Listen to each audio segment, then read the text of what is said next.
Hello everyone and welcome to another video. Now I love the Xbox Series S. I think for the price it's fantastic, and if you can find one at RRP then it's well worth a buy if you want a taste of next gen gaming on a tighter budget. Maybe like me you also want to enjoy some of those classic Xbox 360 titles through the backwards compatibility function, which in some cases will even run at a higher frame rate and resolution than you're used to with Microsoft's previous gen offerings. Grand Theft Auto 4 is one such example. GTA 4 has an uncapped frame rate and will run up to 60 FPS on both the Series S and Series X, with the latter sticking to that 60 FPS figure almost all of the time. The Series S does exhibit a couple more drops here and there, but for the most part the experience on this £250 console is a very smooth one, and it's given me a reason to play through this Rockstar classic once again. It's also worth noting that the loading times are much improved, and I kicked this video off with some real-time loading footage.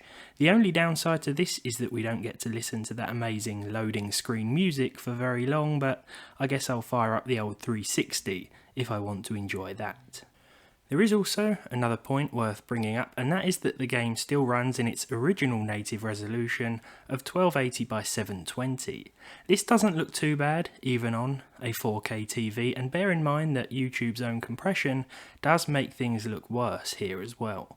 So you may be wondering why we're talking about GTA today. During my playtime, I couldn't help but wonder what sort of PC hardware we'd need in order to match this experience.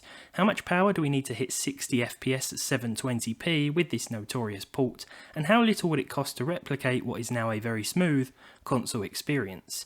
I know, another GTA 4 video, but I just love this game, and the technical aspect of this 12-year-old title continues to fascinate me as well, because it's hard to gauge how it's going to run. Even so, 720p at 60 FPS shouldn't be that difficult to achieve, right?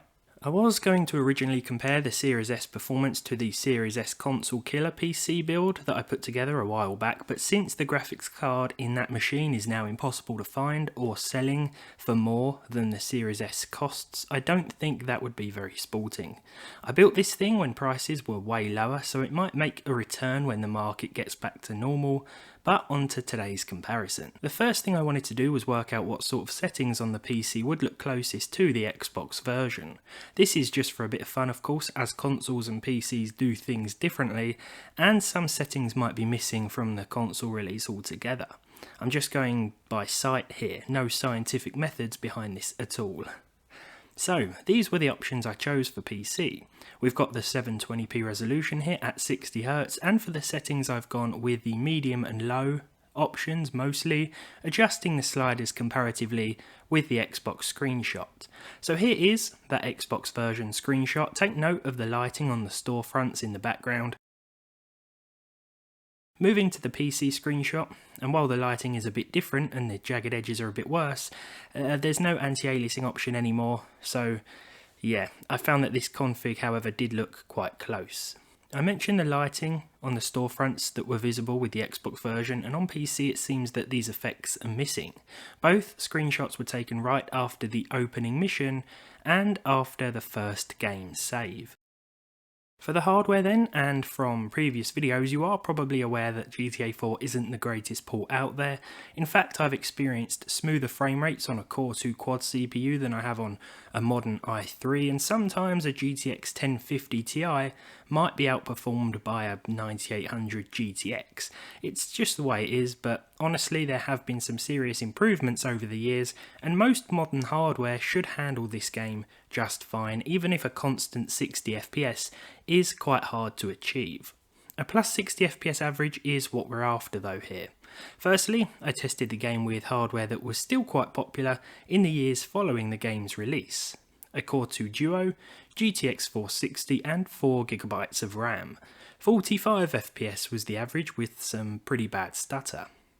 Switching to a Core 2 Quad Q8300 and keeping everything else the same meant an increased average to 46. It's playable, don't get me wrong, but the stutter was still present and quite off-putting.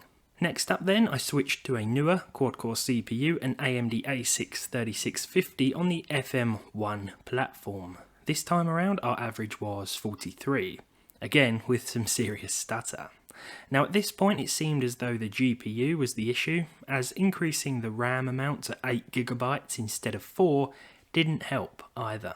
With that, I switched from a GTX 460 to a newer GT 740, and although the 740 is weaker on paper, our frame rate improved to a healthy 50 FPS. This is what I mean by performance that's hard to gauge. Again, this was definitely playable and some of our stutter was reduced, but after going through a good few combinations of components, it was only when I switched to the modern AM4 platform that we saw that magical number, 60 FPS.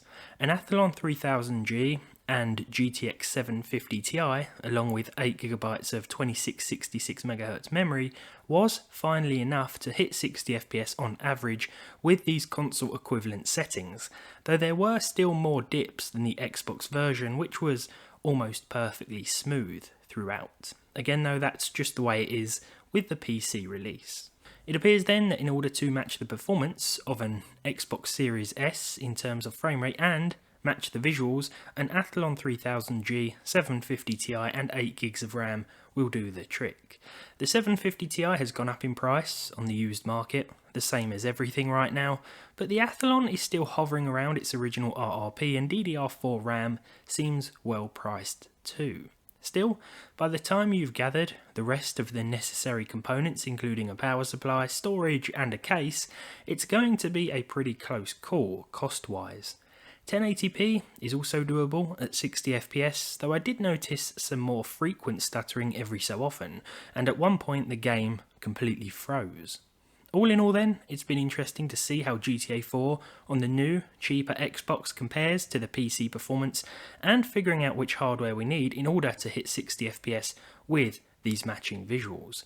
As I've said before, you might have a weaker system that runs it even better than this, or you might have a better system that doesn't do as well. It's never easy to tell. With all that said and done then, well, I hope you have enjoyed this video. Remember, it was just for a bit of fun. Now, this wasn't really scientific at all. The testing here was just done by, at first, figuring out how we could make the console version and PC version look similar by adjusting the PC version sliders. I like to think that I did a pretty good job on that front, although there are some lighting effects and shadow effects that don't quite match up and can't really be adjusted to match the console release. Second of all, I think 720p on the PC looks a little sharper for whatever reason that might be. I'm pretty sure the Xbox 360 version is native, but it might be the anti-aliasing as well on that version that makes things look a little blurrier. On PC, there are no longer anti-aliasing options available. Unless of course you do it through something like NVIDIA Control Panel or the AMD equivalent. With all that said and done though, well, I hope you've enjoyed this video. If you did, leave a like on it down below. Leave a dislike if you didn't. Let me know how GTA 4 runs for you. Subscribe to the channel if you haven't done so already. And hopefully, I'll see all of you in the next one.